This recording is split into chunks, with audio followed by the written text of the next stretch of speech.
Shalom, selamat pagi Opa Oma, salam sehat untuk kita semua. Apa kabarnya Opa Oma di rumah? Yang pastinya kita semua sehat, luar biasa, dan tetap ada dalam perlindungan Tuhan. Opa Oma, kita akan kembali bersekutu dalam persekutuan lansia.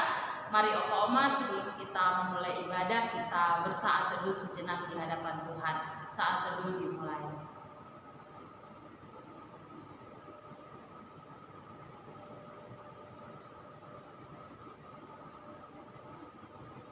Saat teduh selesai, Opa Oma, mari kita awali persekutuan kita dengan menyanyikan pujian Segala Puji Syukur.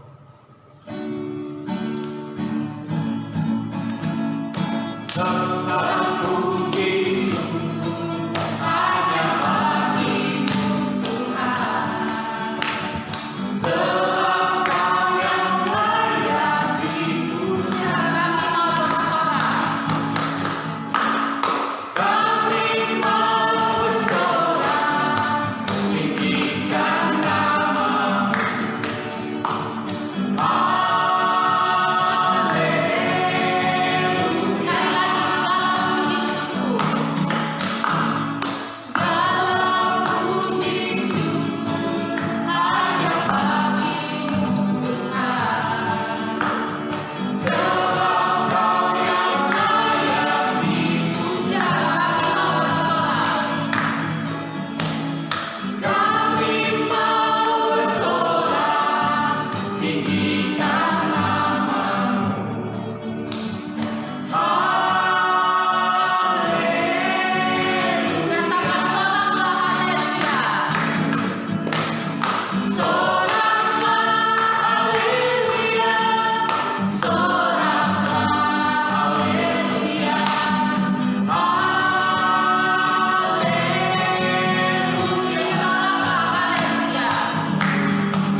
Baik Opa Oma, mari kita satukan hati kita menaikkan doa kita kepada Tuhan.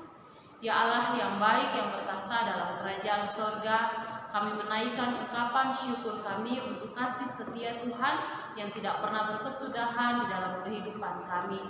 Terkhususnya kami bersyukur Bapa bahwa Opa Oma tetap ada dalam keadaan sehat walafiat dan mereka pun tetap setia untuk mengikuti persekutuan lansia. Terima kasih Bapak yang baik, berkati persekutuan lansia pada pagi hari ini. Ibu Pendeta Yusufin yang akan menyampaikan firman Tuhan, biarlah firman yang disampaikan dapat menjadi berkat bagi kami semua. Dan semua kami yang terlibat dalam pelayanan ini juga Tuhan berkati, supaya pelayanan ini memuliakan nama Tuhan. Di dalam nama Tuhan kami Yesus Kristus, kami memulai persekutuan lansia kami pada pagi hari ini. Amin. Baik Opa Oma, sebelum kita mendengarkan kesaksian dari Opung Melodi Bapak Kosma Pakpahan, kita menyanyikan pujian Allah itu baik.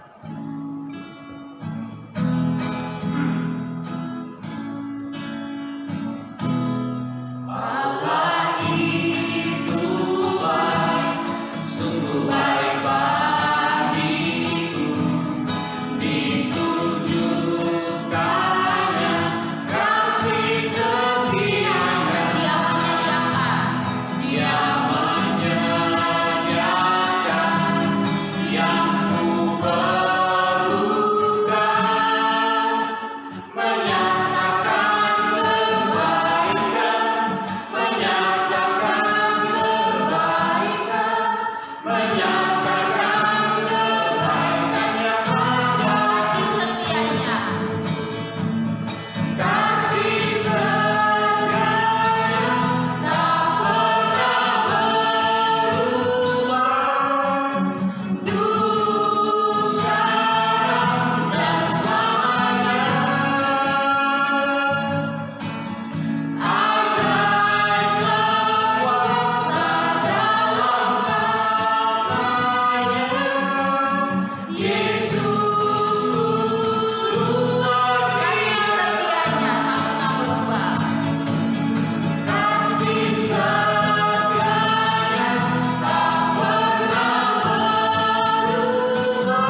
Nah, mungkin terima kasih dulu, terima kasih untuk Kak, aku sambil minum ya, Kak. Ibu Pendeta ini, Pak Setio dan Mbak Anes berkunjung ke rumah kami.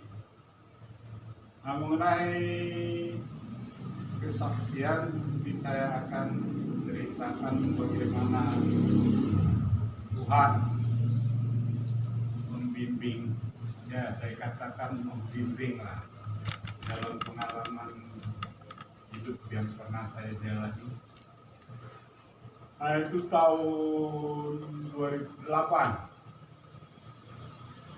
Waktu itu saya habis cuci mobil, nah kemudian tiba-tiba seluruh pinggang saya bagian belakang itu terasa sangat sakit. Nah, kemudian lama-lama itu menjalar ke depan. Karena sakitnya, ya saya pikir sakitnya memang nggak normal ya.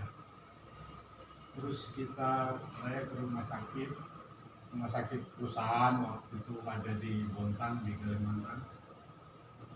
Lalu saya di sana dicek selama beberapa hari menjalani pemeriksaan.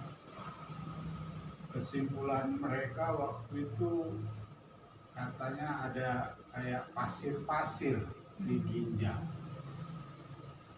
Nah, tapi saya agak kurang berterima, kayaknya sakitnya nggak sebanding dengan apa yang ditemukan.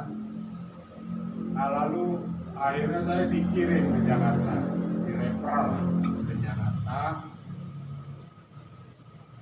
Nah, di Jakarta dicek ulang di MRI bagian dari ginjal saya. Nah, memang ada pasir. Nah, tapi dokternya bilang kayaknya kalau saya kirim aja kamu ke konsul ke dokter saraf. Ya saya bilang nggak apa-apa dok. Kemudian saya dikirim ke dokter saraf. Di dokter saraf saya disuruh MRI lagi, tapi yang disuruh MRI daerah tulang belakang. Nah, setelah itu kelihatan hasilnya, ternyata di tulang belakang saya itu ada daging tumbuh, ada daging lah. Nah, daging itu yang menjepit si saraf, makanya sakit. Nah, waktu itu saya diarahkan ke dokter spesialis bedah saraf. Nah, tapi saya bilang tunggu dulu, saya pikir dulu. Lalu saya kembali ke dokter yang pertama meriksa saya kasih tahu hasilnya. Nah, akhirnya beliau, ya udah kalau begitu nanti kamu ikut saya aja. Kebetulan ada profesor ahli bedah saraf di rumah sakit tempat dia yang mau berangkat ke sana. Nanti kita di sana aja konsul sama dia. Lalu saya diarahkan ke guru besar itu waktu itu. Nah, ketika diarahkan ke sana, hasilnya dia lihat dokternya banyakan bercanda ya, seolah-olah kesan saya supaya saya nggak terlalu takut. Tapi saya lihatnya seperti main-main. Lalu kesimpulan dari beliau, kita observasi aja 6 bulan ini. Saya kaget, saya pikir sehari aja sakitnya kayak gini, 6 bulan seperti apa gitu ya. Saya harus makan painkiller tiap hari untuk menghilangkan sakitnya. Dan karena sakit itu biasanya dominan munculnya malam. Dalam perjalanan waktu, sebenarnya ceritanya ini saya singkat semua, sebenarnya beberapa minggu, hari-hari berjalan terus. Kalau malam sudah datang, biasanya saya itu jadi kayak orang panik, trauma, karena saya tahu bentar lagi saya akan kesakitan. Nah, kalau beraktivitas siang, sakit ada tapi tidak terlalu menyakitkan lah ya, tidak terlalu dominan. Kemudian itulah perjalanan saya terus. Saya lalu coba searching di Google. Saya cari apa sih sakit saya ini. Saya coba searching, saya cari riset. Ternyata nama penyakit saya itu adalah intramedullary ependymoma spine tumor. Jadi intra itu maksudnya dia ada di dalam sistem saraf itu sendiri, bukan di luar. Lalu saya baca-baca setiap malam gitu, setiap hari saya kumpulin riset. Kemudian saya juga gabung dengan grup ependymoma survivor. Saya baca-baca pengalaman mereka, sharing di sana, banyak juga yang saling konsultasi sesama yang menderita dan juga ada yang udah sembuh. Dua guru besar yang saya ketemu di Jakarta itu kesimpulannya ya begitu. Artinya saya tetap disuruh observasi. Tapi karena saya juga sudah baca-baca ilmiahnya, saya masih penasaran terus. Penasaran samping khawatir. Kemudian kalau malam juga begitu, saya menghadap Tuhan, saya cari baca Alkitab untuk cari kekuatan. Tapi yang terjadi di pikiran saya itu ada dua, antara harapan dengan logika ilmiah tadi, karena saya jadi terlalu banyak baca ilmiahnya, jadi logika saya juga main terus. Tapi satu sisi saya juga menghadap ke Tuhan.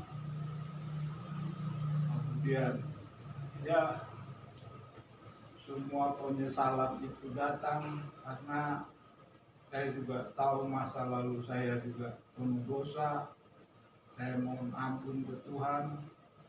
Habis itu nanti sadar, saya kutik-kutik lagi risetnya, sharingnya semua, saya baca-baca segala macam itu. Lalu kesimpulannya sampai saat itu nggak ada sebenarnya. Karena kalau saya harus menunggu 6 bulan, saya pikir itu terlalu menyakitkan. Karena di hasil yang saya baca di riset-riset itu, dia akan berdampak. Kasarnya mungkin kalau 6 bulan saya biarkan ya, kemungkinan saya lumpuh dulu. Lalu timbul pikiran di hati saya, jangan-jangan si profesor itu memang nggak berani ngambil. Sehingga lebih baik saya lumpuh dulu baru dikerjain, sehingga nggak ada resiko dalam hati saya. Nah, kemudian waktu itu di Jakarta saya tinggal di rumah abang saya di Kebonjeruk di Intercom. Kemudian ada abang saya satu lagi yang paling tua, dokter di Medan.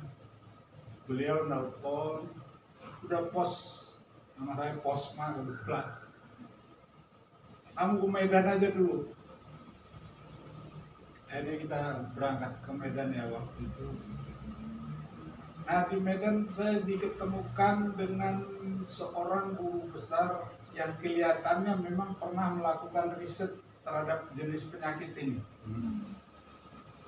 Nah, di sanalah semua dibuka sama beliau, diceritai semua.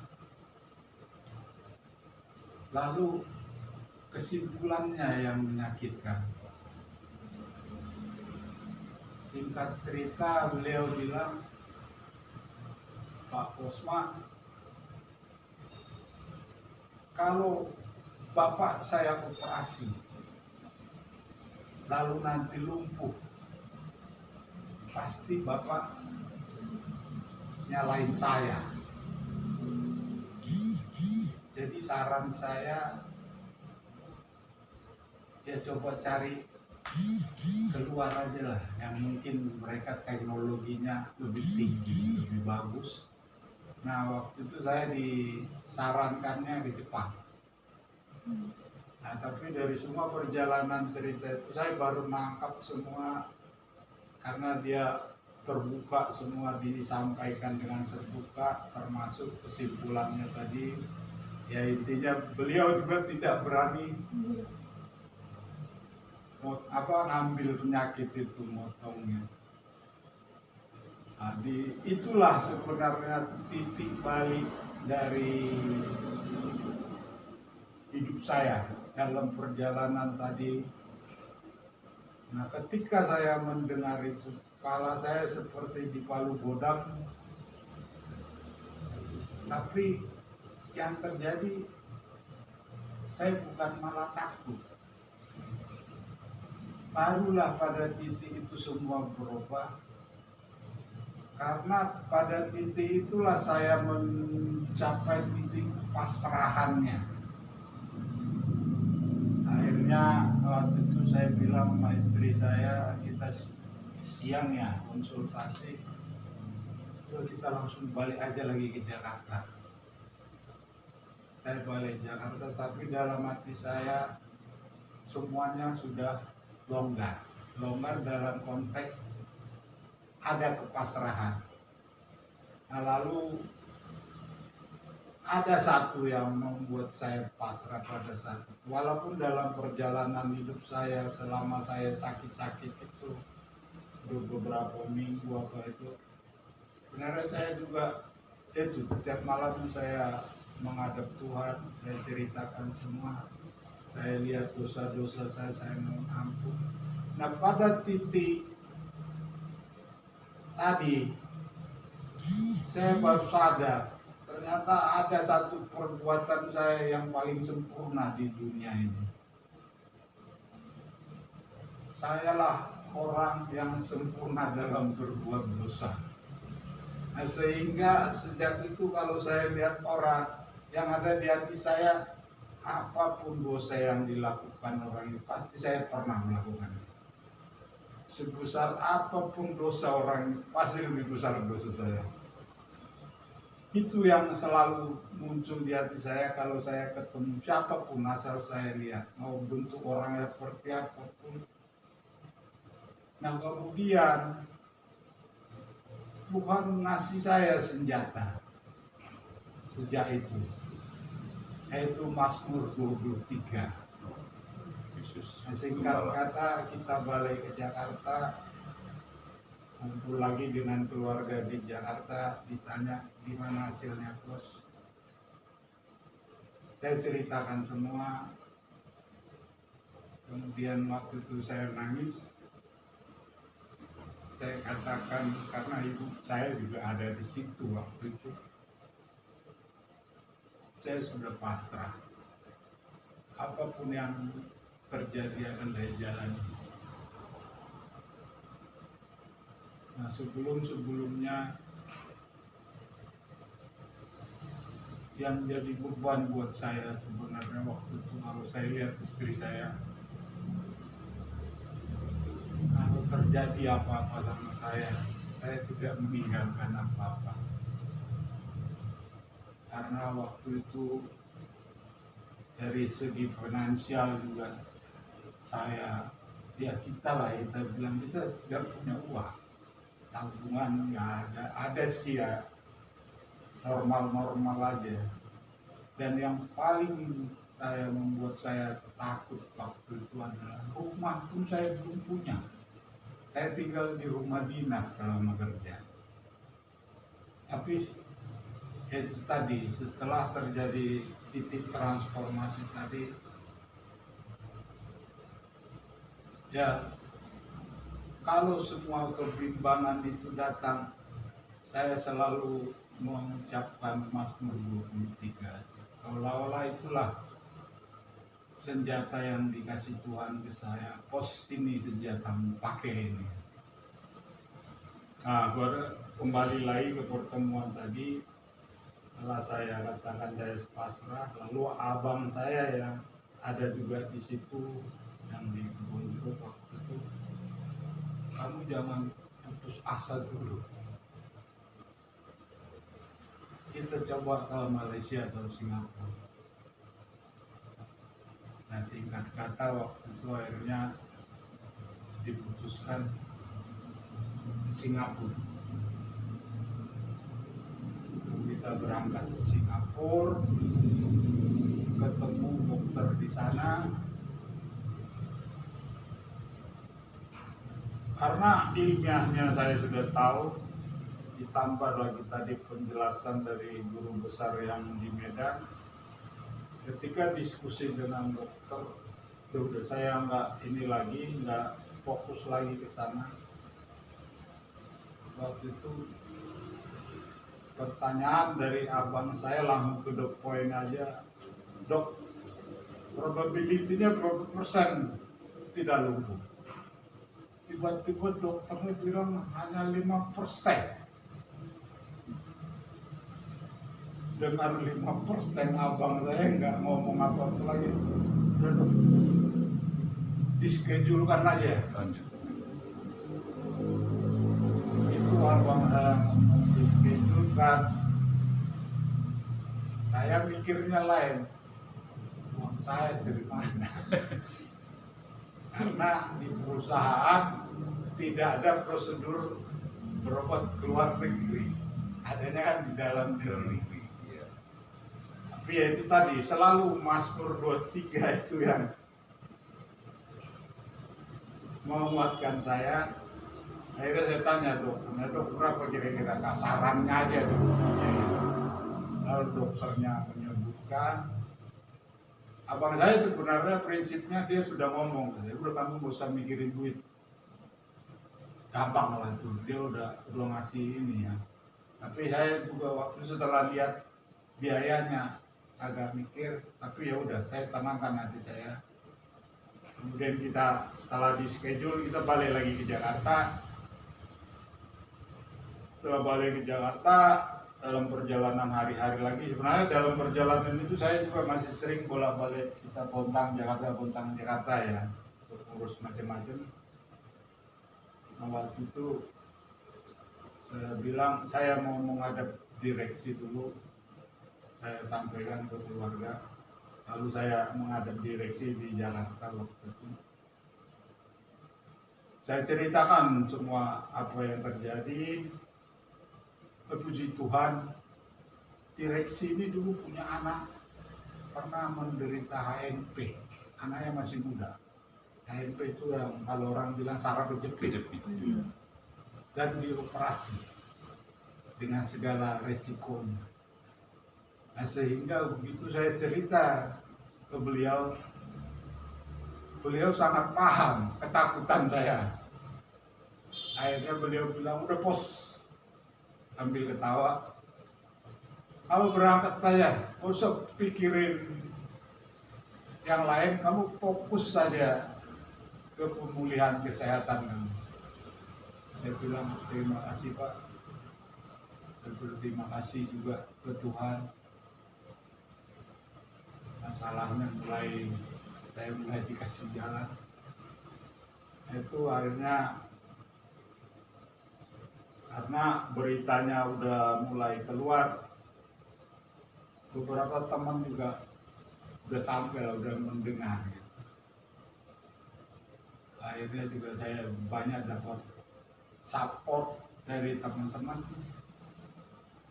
baik secara ini ya menguatkan, tapi sebenarnya dari segi finansial juga saya mulai dapat kucuran-kucuran dari teman.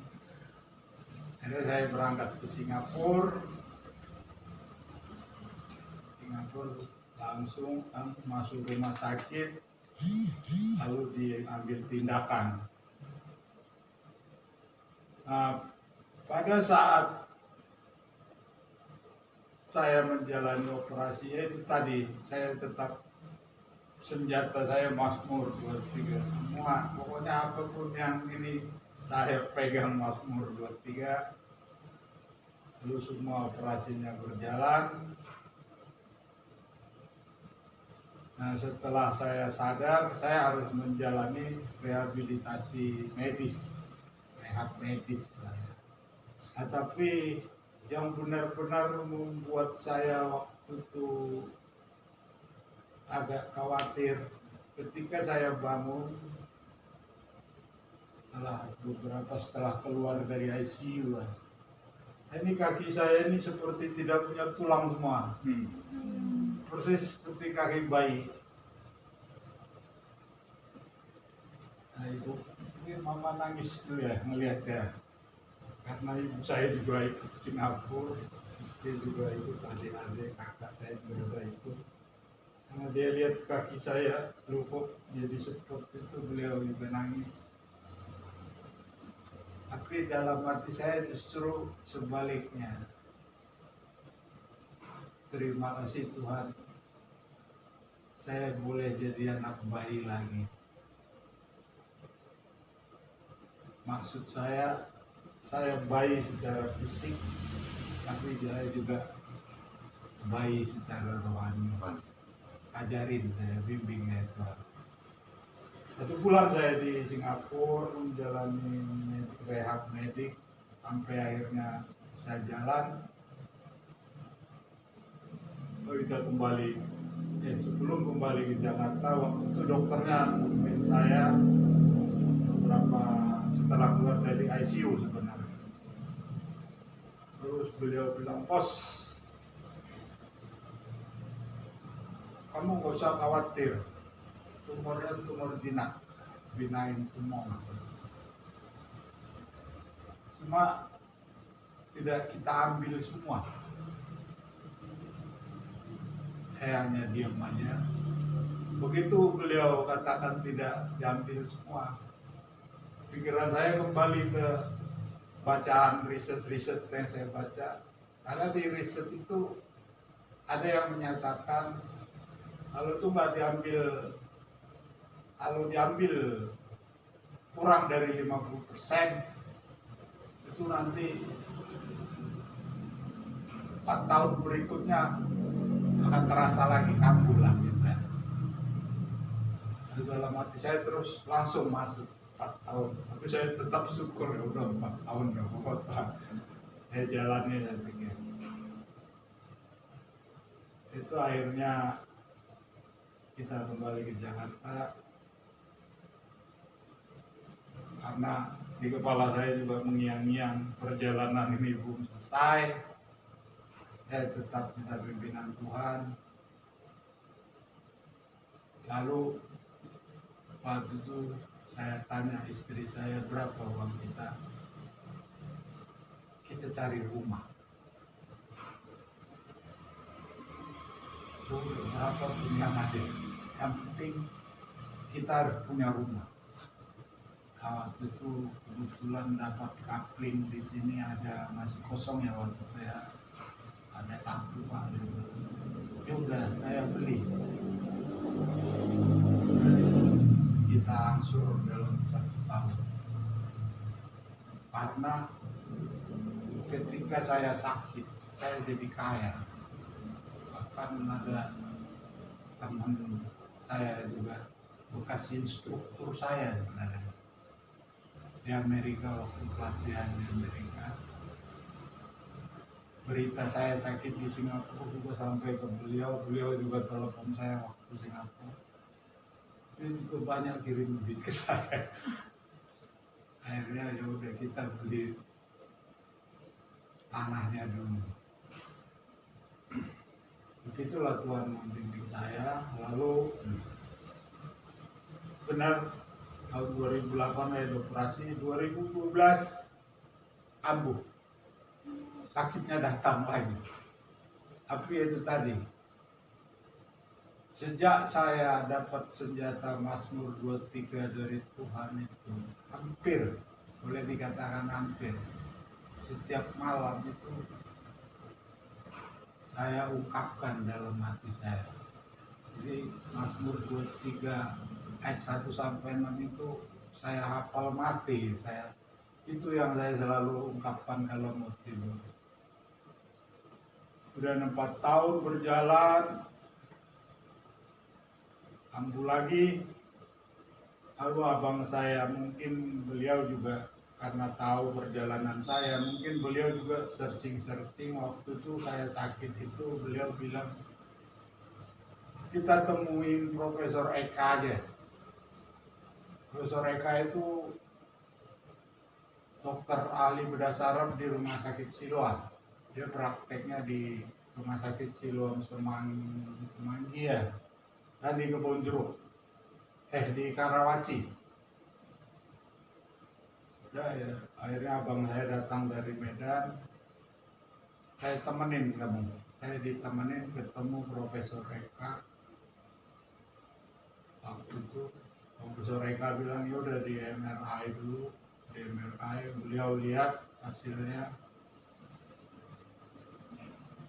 tanpa basa-basi, beliau ya udah kita ambil. Kapan kamu mau saya operasi? Saya nggak tanya lagi apa resikonya apa, karena dokternya, profesornya ngomongnya pede banget gitu. Dan abang saya juga ya udah diambil aja bro. Akhirnya dijadwalkan, saya dioperasi lagi gitu kali. Puji Tuhan, perjalanan itu harus saya jalani. Dan hebatnya lagi, ketika kita masuk operasi 2012 ya, rumah ini udah jadi ya. Maksudnya udah jadi dibangun, belum jadi seperti ini, tapi udah dibangun. Tuhan saya pikir sangat baik membimbing saya. Kemudian saya dioperasi, dan setelah dioperasi selesai, lalu saya di MRI lagi. Profesornya bilang kita bisa ambil hampir semua, artinya di atas 90%. Saya pikir puji syukur Tuhan.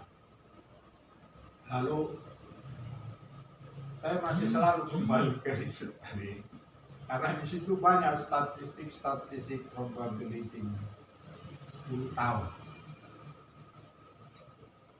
Ada yang tertulis di situ. Kalau bisa diambil lebih dari 80%,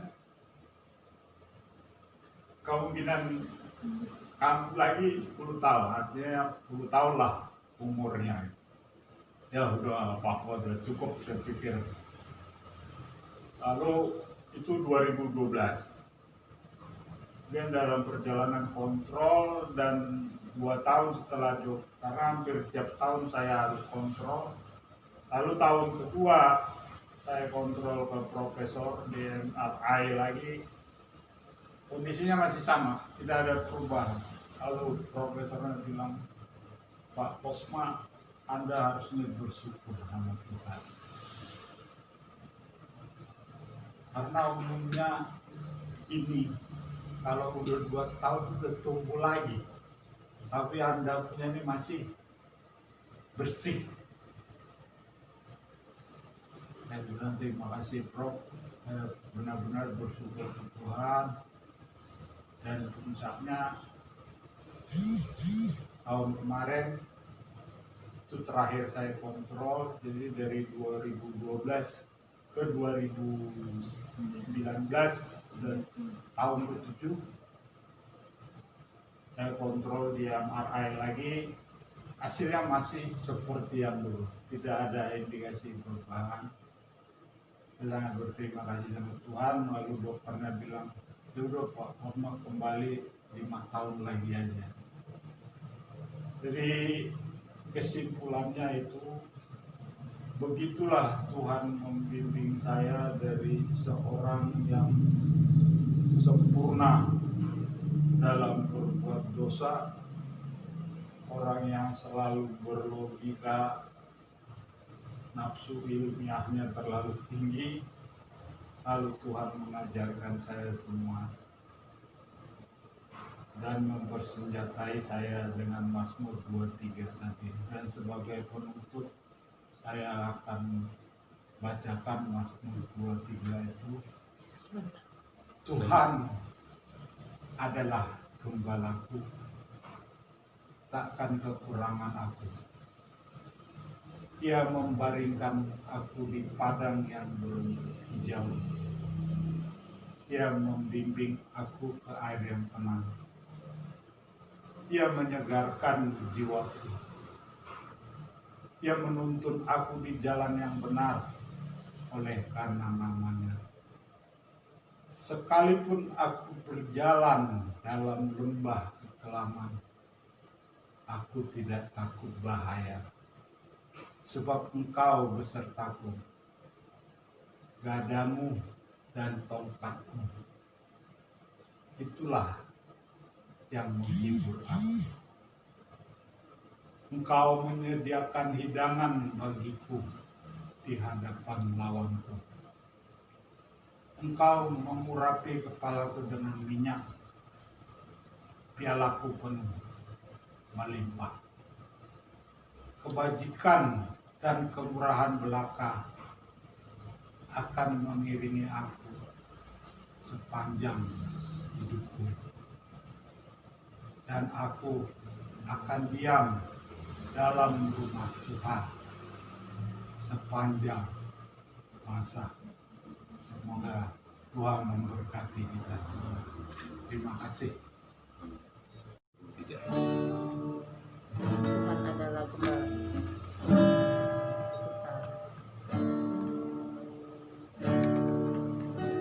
Mazmur 23. Tuhan adalah gembalaku. Tuhan adalah gembalaku, takkan Kekurangan aku. Dia membaringkan aku di padang yang berumput hijau.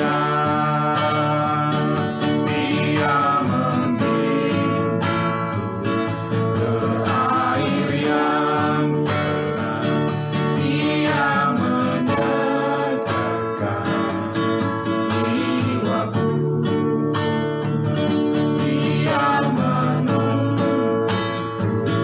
ke jalan yang benar oleh karena namanya. Sekalipun aku berjalan dalam lembah kekelaman, aku tidak takut bahaya, sebab Tuhan besertaku.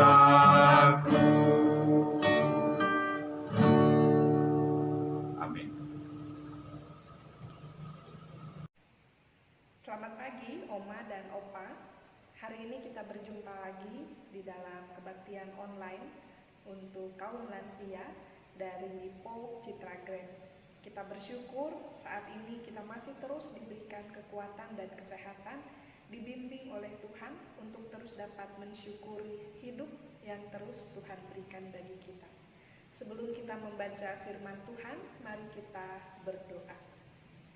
Terima kasih Tuhan Yesus, hari ini kami dipertemukan kembali meski masih dalam secara online. Tapi kami bersyukur dan bersukacita karena kami boleh terus menikmati hari baru di dalam Tuhan kami Yesus Kristus. Dan kami mendapatkan kesempatan untuk kembali merenungkan firman Tuhan pada hari ini. Berkatilah kami dari awal hingga akhirnya. Terima kasih Tuhan Yesus. Amin. Bacaan kita saat ini terambil dari Yesaya pasal 3 ayat 16 sampai pasal 4 ayat 1. Yesaya pasal 3 ayat 16 sampai pasal 4 ayat 1. Hukuman Tuhan terhadap wanita-wanita Sion yang sombong. Tuhan berfirman, oleh karena wanita Sion telah menjadi sombong dan telah berjalan dengan jenjang leher dan dengan main mata, berjalan dengan dibuat-buat langkahnya dan gemerincing dengan giring-giring kakinya, maka Tuhan akan membuat batu kepala wanita Sion penuh kudis dan Tuhan akan mencukur rambut sebelah dahi mereka. Pada waktu itu Tuhan akan menjauhkan segala perhiasan mereka, gelang-gelang kaki, jamang-jamang, dan bulan-bulanan, perhiasan-perhiasan telinga, pontoh-pontoh dan kerudung-kerudung, perhiasan-perhiasan kepala, gelang-gelang rantai kaki, tali-tali pinggang, tempat-tempat wewangian dan jimat-jimat, cincin meterai dan anting-anting hidung, pakaian-pakaian pesta, jubah-jubah, selendang-selendang dan pundi-pundi, cermin-cermin, baju-baju dalam dari kain lenan, ikat-ikat kepala dan baju-baju luar. Maka sebagai ganti rempah-rempah harum akan ada bau busuk, sebagai ganti ikat pinggang seutas tali, sebagai ganti selampit rambut kepala yang gundul, sebagai ganti pakaian hari raya sehelai kain kabung, dan tanda selar sebagai ganti kemolekan. Orang-orangmu akan tewas oleh pedang dan pahlawan-pahlawanmu oleh perang. Pintu-pintu gerbang Sion akan mengaduh dan berkabung, dan kota itu akan seperti perempuan bulus yang duduk di bumi. Pada waktu itu 7 orang perempuan akan memegang seorang laki-laki serta berkata, kami akan menanggung makanan dan pakaian kami sendiri. Hanya biarlah namamu dilekatkan kepada nama kami. Ambillah aib yang ada pada kami. Demikianlah pembacaan Alkitab kita pada saat ini. Oma dan Opa, hari ini kita mendengarkan firman Tuhan dan membacanya bersama-sama tadi mengenai hukuman Tuhan terhadap wanita-wanita Sion yang sombong. Oma dan Opa, namun sebelumnya kita mau melihat dan membahas dulu konteks kehidupan mereka pada saat itu, sehingga kemudian nanti tidak ada salah pemikiran kita bahwa saat ini perempuan-perempuan juga menerima hukuman karena kesombongannya. Nah, kita mau lihat dulu konteks di dalam kehidupan bangsa Israel pada saat itu. Oma dan Opa, pada saat itu mereka hidup dalam suasana yang baik. Mereka hidup dalam kondisi yang baik. Mereka hidup menjalani tidak lagi dalam penindasan. Mereka tidak lagi hidup dalam kondisi yang tertekan. Tidak lagi hidup dalam kondisi yang dihancurkan. Namun ternyata kondisi kehidupan moral mereka tidak seperti yang diharapkan oleh Allah.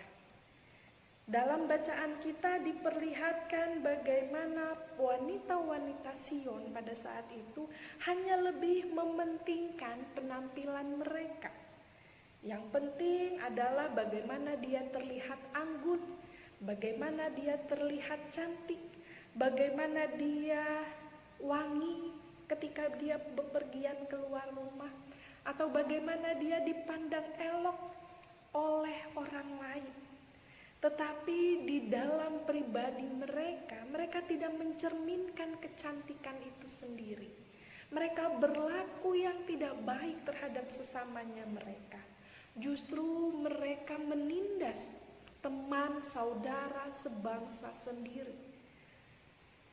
Heran ya, padahal mereka dulu hidup dalam penindasan. Mereka tidak suka. Tetapi justru sekarang kepada saudara sebangsa sendiri mereka menindas. Mereka tidak peduli. Jadi bentuk penindasannya Oma dan Opa yaitu mereka mengucilkan kalau dipandang dia tidak pas, dia tidak layak untuk berteman atau bergaul dengan saya. Mungkin karena sakitnya, mungkin karena dia miskin, mungkin karena dia seorang yang tidak terpandang dalam masyarakatnya. Mungkin ketika dia memberi sesuatu, kemudian dia menekan, dia sangat-sangat memberatkan, memberi bantuan tetapi dengan imbalan. Nanti sekian-sekian harus diberikan kepada saya. Sehingga Oma dan Opa, bacaan kita pada saat ini tentang wanita-wanita Sion yang sombong itu mau mencerminkan kebobrokan mental dari umat pada saat itu. Mereka hanya mementingkan penampilan mereka, tetapi mereka tidak peduli dan mereka abai dengan saudara-saudara sebangsa mereka sendiri. Miris ya Oma dan Opa. Kalau kita lihat dalam situasi saat ini pun bisa saja orang berlaku sombong. Orang berlaku hanya mementingkan keinginannya atau mementingkan sesuatu yang sekedar nampaknya saja, yang dilihatnya saja oleh orang lain. Oma dan Opa, banyak orang Kristen yang mengaku hidupnya diberkati oleh Tuhan. Amin ya. Orang Kristen hidupnya diberkati oleh Tuhan. Tetapi ada juga yang menganggap karena diberkati oleh Tuhan lalu muncul bibit-bibit kesombongan di dalam dirinya. Merasa bahwa hidupnya sudah yang paling benar karena dia diberkati. Merasa bahwa apa yang dia lakukan sudahlah yang paling baik karena dia diberkati. Merasa bahwa perkataannya pasti selalu menjadi buah, menjadi berkat bagi setiap orang. Lalu tanpa disadari dia jatuh dalam kesombongan. Ketika hidupnya penuh dengan kebaikan-kebaikan, dia menganggap bahwa itu semua terjadi dan wajar apa adanya. Karena dia adalah orang yang diberkati oleh Tuhan, yang tidak boleh sekali-kali mendapatkan celaka dari Tuhan. Ini menjadi kesombongan rohani yang paling fatal Oma dan Opa. Karena menganggap diri lebih baik, menganggap diri layak dan pantas diberkati, layak dan pantas kalau mendapat kebaikan Tuhan. Karena sudah memberi, karena sudah taat dalam doa, karena sudah rajin baca firman Tuhannya, karena selalu memberi persembahan kepada gereja. Tapi ternyata Oma dan Opa, berkat dari Tuhan itu adil untuk setiap orang.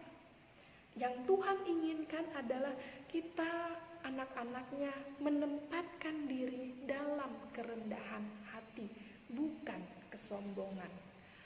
Oma dan Opa yang dikasihi Tuhan, kesombongan hanya membuat kita tidak menghargai anugerah yang Tuhan berikan. Kesombongan hanya membuat kita tidak menghargai berkat, pemberian dari Allah. Karena kita akan menganggap bahwa itu terjadi karena saya sudah berbuat baik.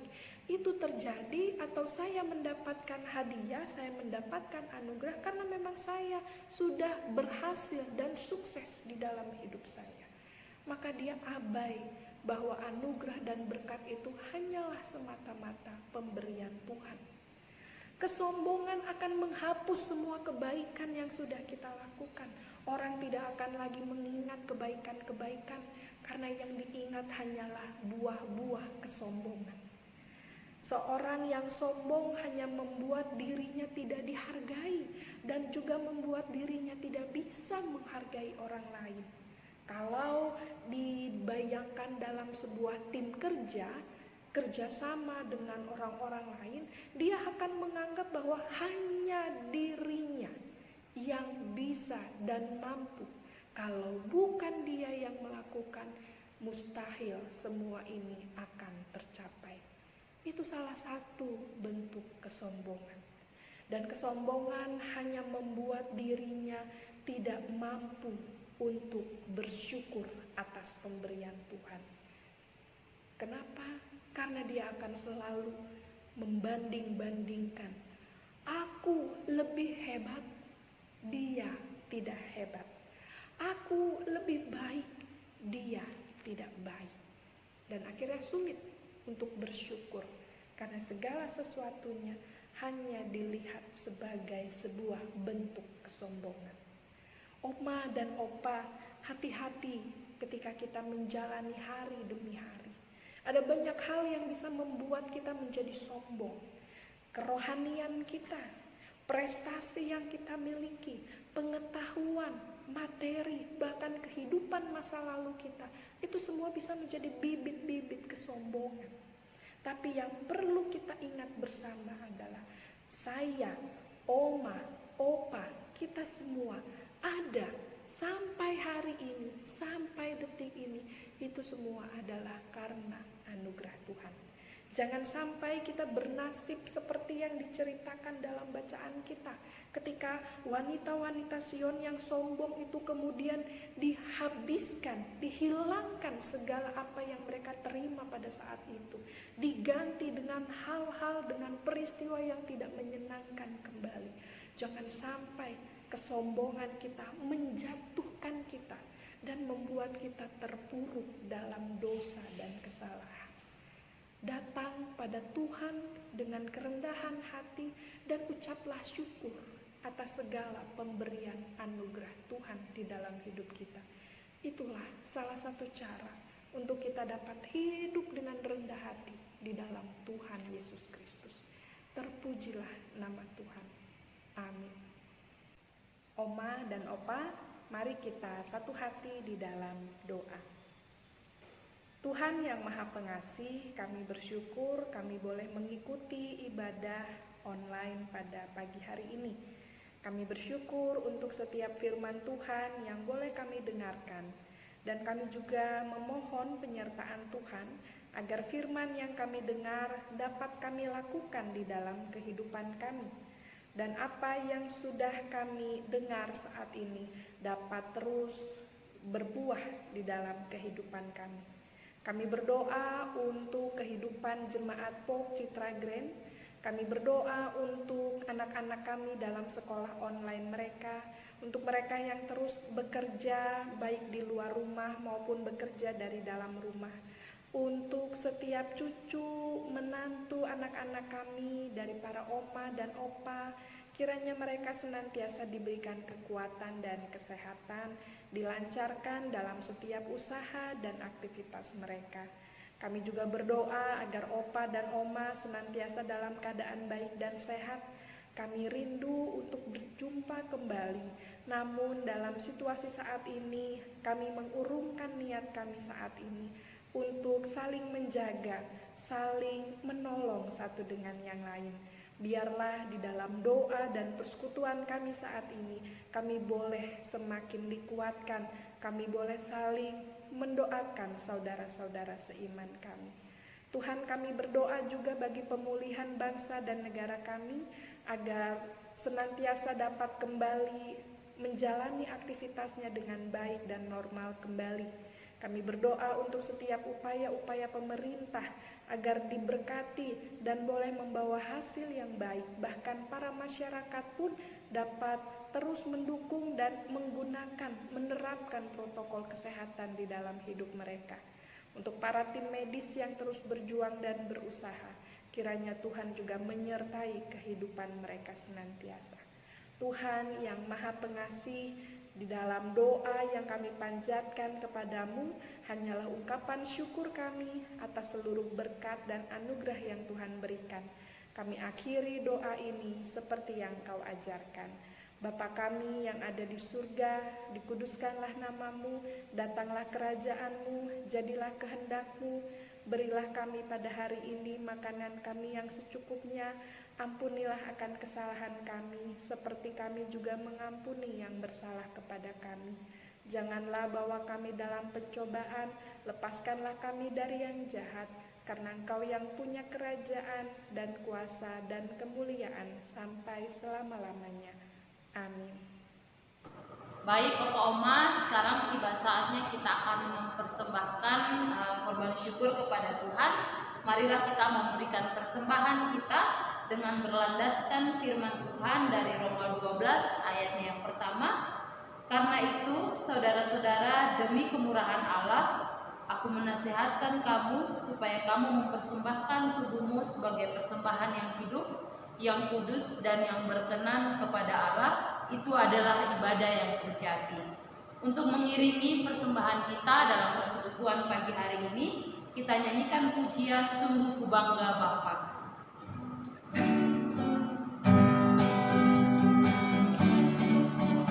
Bangga Bapa, punya Allah seperti Engkau. Sungguh ku bangga Yesus atas segala pengorbananmu.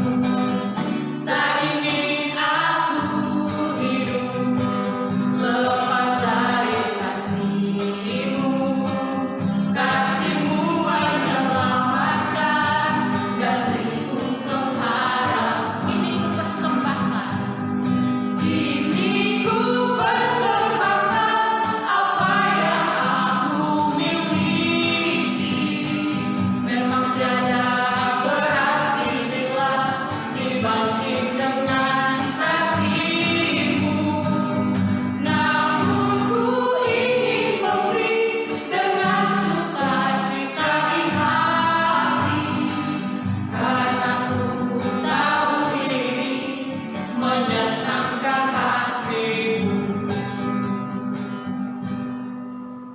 Baik Opa Oma, sebelum kita mendoakan persembahan kita, persembahan yang akan diberikan oleh Opa Oma bisa ditransfer ke rekening operasional gereja atau Opa Oma bisa memberikannya saat ibadah berjalan kembali normal. Mari Opa Oma kita mendoakan persembahan kita berdoa. Bapa yang baik, kami bersyukur karena kami telah mempersembahkan korban syukur kepadamu dari setiap berkat yang Tuhan karuniakan di dalam kehidupan kami. Berkati persembahan yang telah kami berikan Tuhan supaya dapat dipergunakan dengan baik untuk memperluas pekerjaan pelayanan Tuhan. Terpujilah Engkau Bapa, hanya di dalam nama Tuhan kami Yesus Kristus kami berdoa dan kami menyerahkan persembahan kami. Amin. Baik Opa Oma, kita sudah tiba di penghujung persekutuan kita pada pagi hari ini. Pertama-tama kami mengucapkan terima kasih untuk Ibu Pendeta Yosefin Yunita Dewi yang telah menyampaikan firman Tuhan, juga untuk kesaksian dari Opung Melodi, Bapak Kosma Pakahan, untuk singer Pak Lili, Kak Agnes, dan juga musik Bapak Penatua Setio. Dan juga kami berterima kasih untuk Opa Oma yang sudah tetap setia mengikuti ibadah walaupun harus melalui media online. Baik Opa Oma, kita mengakhiri persekutuan kita dengan menaikkan pujian Tiap Langkahku.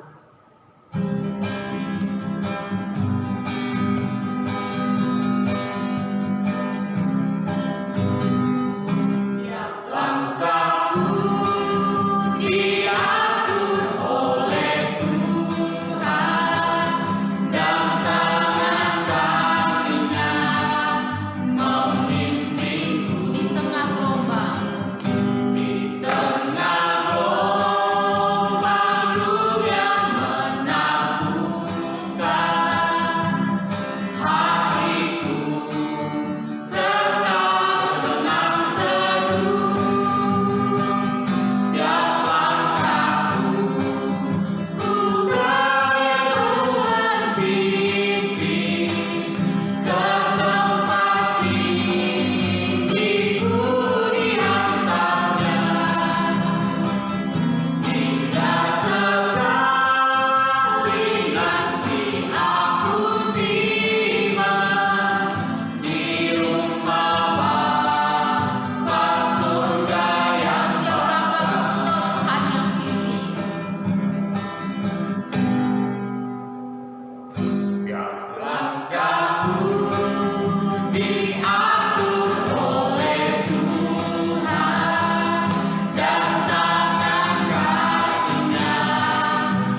Tuhan. Kasih karunia Tuhan Yesus Kristus dan kasih Allah dan persekutuan Roh Kudus menyertai oma, opa, seluruh anggota keluarga sekalian. Amin.